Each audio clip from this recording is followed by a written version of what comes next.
I want to show you an example of a really well structured and written body paragraph. So we know the introduction needs to get our attention, explain the topic, and end with the thesis statement, which contains the opinion that will be argued in the persuasive paper. Now you're ready to write the body of the paper. And what's a little confusing or tricky in a research paper is you've read all these sources and you've learned all this stuff. So the tendency is that you want to just provide the information about your topic instead of create the argument that fulfills the promise of your thesis. So you need to make sure that your body paragraphs aren't just informational, but that they are persuasive, that they are providing the reasons for that opinion in your thesis.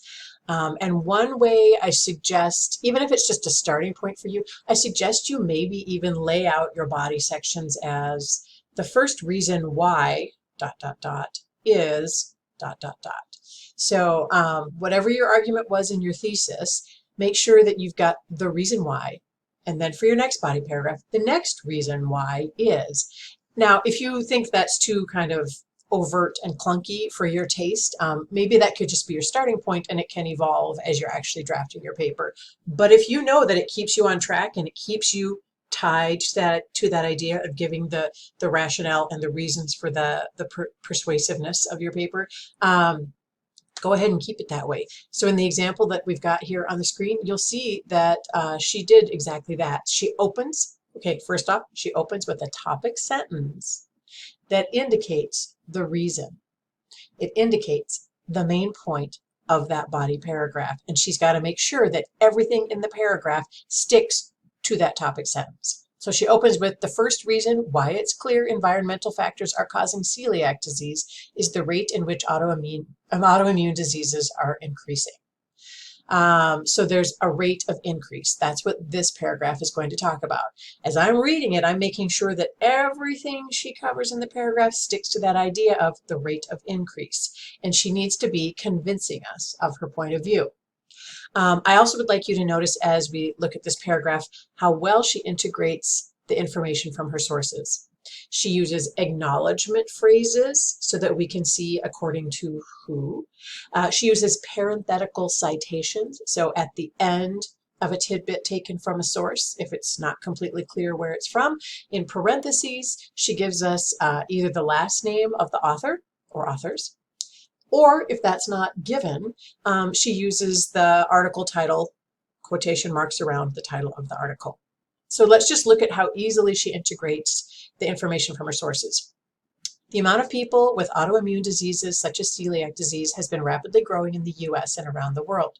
According to Stefano Guadagnini, MD, Professor of Pediatrics, Section Chief of Gastroenterology, Hepatology and Nutrition, and Founder and Medical Director of University of Chicago Celiac Disease Center. So notice she gives the guys credentials, because otherwise if it's like, according to, Amaro Jones, and we're like, and who's he and why should we respect what he's going to tell us? So we know this dude here, Stefano, he's for real. Yeah. So she says, according to him, in 1950, celiac disease was prevalent in about 0.2% of the population. And the percentage of people with celiac disease has been doubling approximately every 20 years since. You can then see I've added a comment, which was truly how I was feeling, like, that's fascinating. I did not know it was that rate of increase. Guadagnini also states that in 2014, celiac disease affected approximately 1% of the world's population, and an astounding 85% of those with celiac disease in the United States have not been diagnosed. Not sure how he knows that, just going to say.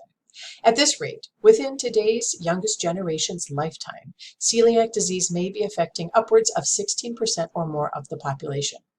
Frederick Miller, MD, PhD, a lead researcher in the NIEHS Environmental Autoimmunity Group, again, she gives us the credentials, okay, says that he is seeing the numbers of autoimmune disease, like celiac disease, growing at a rate that is far faster than the rate that genes can evolve and change. This has led them to believe that, okay, nausea warning, I'm going to scroll, that there is a non-genetic factor, probably environmental, that is causing this increase. All right, here now we see the first parenthetical citation. So parentheses and the last name of the authors from which she got this information. Lennox, and Bullock. End parentheses, period, after, not before. An increase or change can be expected when doctors take into account the rate that genes can change, but these increases are much faster than genes can evolve. Dr. Joseph Murray, MD, is the gastroenterologist at Mayo Clinic Celiac Center in Rochester, Minnesota. Oh, I've heard of it. And he also runs the celiac disease research and clinical program there. He's done many types of studies with many different blood tests and found that there was a large increase of celiac disease around the year 2000. Now she has to tell us where she got that information. She's using a parenthetical citation, but she's using the title of the article. So clearly there was not an author name given. So the second choice, if there's no author name, is use the title of the article.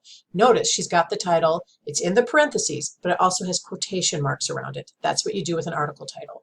Celiac disease prevalence. Notice too that each major word in that title is capitalized. And the period comes after the closing parentheses.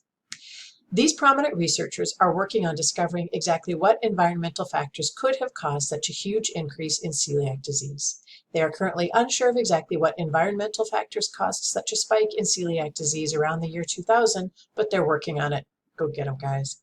With autoimmune diseases developing faster than the speed of evolution, it's obvious that environmental factors are contributing to the increase in celiac disease. And I can see how this is persuasive here, because some people could object to this thinking and basically say, so what you're saying is there's no evidence that environmental factors are causing it, but in the absence of the evolution explanation, we have to assume it's environmental factors. I mean, I could see someone being a little like, convince me further, which she does as her paper goes on.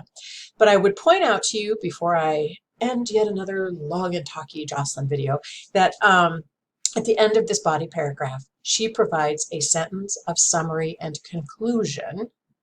That sentence, as she's closing, echoes the paragraph's opening topic sentence, both of which tie back to the thesis statement.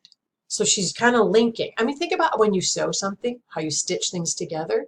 She is using her topic sentences and her concluding sentences to stitch together her argument. So please, when you are writing body paragraphs, make sure you open with a general topic sentence that gives a reason for the opinion in your thesis.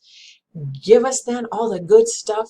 Give us the juice from your sources. Give us your research. Make sure it's clear where the stuff came from. So use those acknowledgement phrases, those parenthetical citations. And at the end of every body paragraph, please provide a sentence of conclusion that sums up that main point. I know many of you might have learned, perhaps in high school, that as you're closing a body paragraph, you should kind of transition into what's going to come next. I would beg you, from this heart right here, I would beg you to please put your transitions at the beginning of the next paragraph. So as you are closing a body paragraph, don't open up a new idea. Don't open up the next idea. Please just close off the idea you've been discussing. And then when you start the next body paragraph, you can have a transition that's part of your next topic sentence. So, like in addition to environmental factors, or in addition to the rate of increase being dramatic, there also is ... So you want to give your transition as you move into the new paragraph, not as you're closing the one you're done with. Okay? All right. So happy writing.